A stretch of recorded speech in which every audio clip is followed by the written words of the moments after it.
It has been a cold and snowy winter. So cold and snowy that going outside to start your engine is an unbearable task. After many restless nights, it was clear that something had to be done.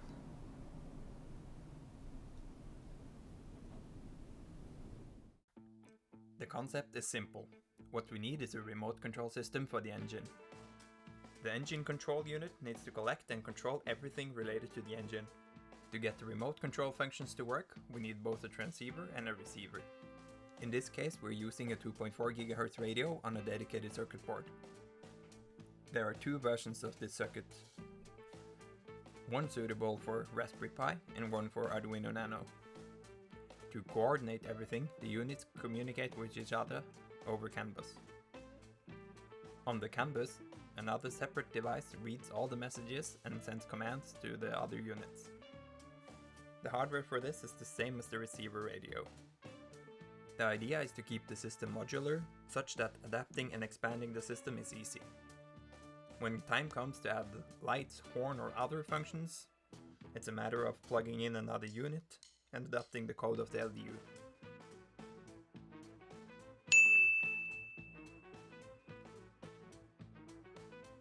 Unfortunately, we have no footage from this process, so please just imagine a guy sitting in front of his computer for many hours.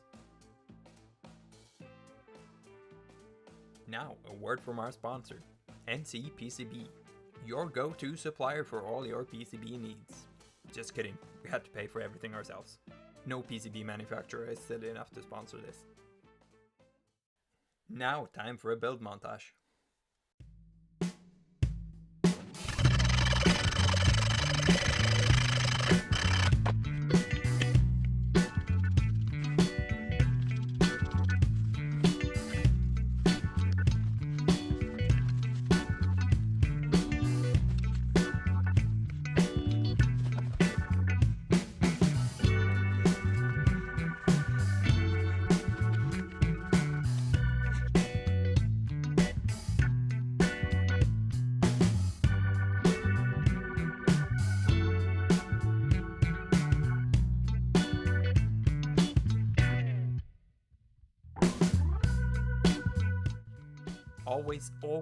Always check your screw terminals, especially if you're using very cheap ones.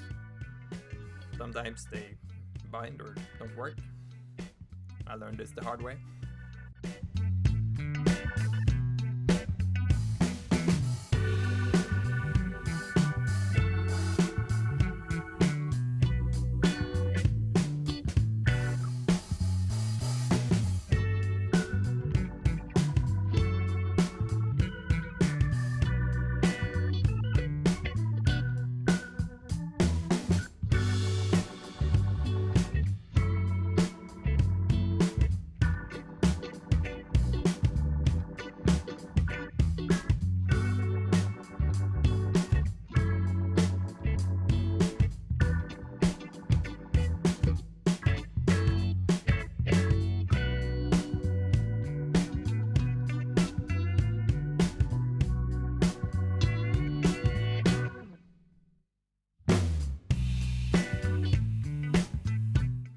The radio bus interface unit is made such that you can plug it into both a Raspberry Pi 400 and a traditional Pi. On the control side, it supports a gaming wheel as shown in a previous video. Please check it out if you haven't seen it already.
Now, let's test it.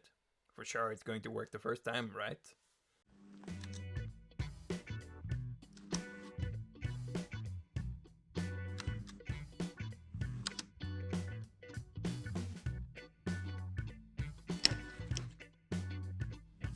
That's more like it.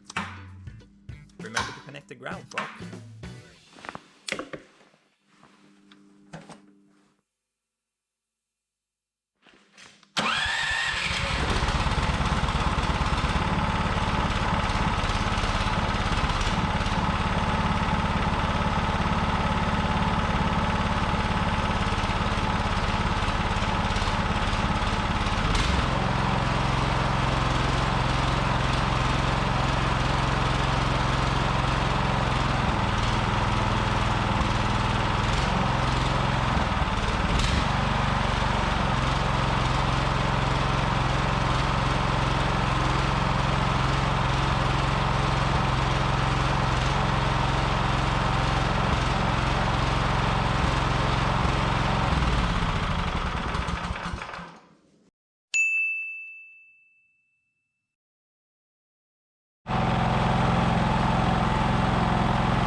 If for some reason the engine doesn't start, the starter will be disengaged after a set time.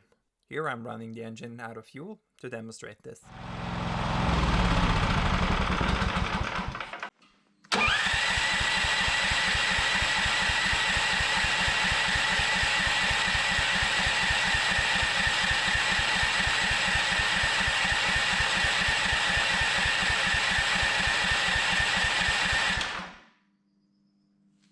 If you made it this far in the video, you might also be interested in the CAN bus messages.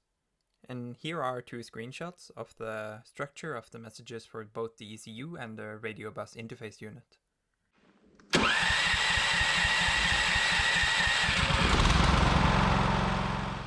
So now we have an engine bolted to a pallet. But why? Any guesses to what it's for?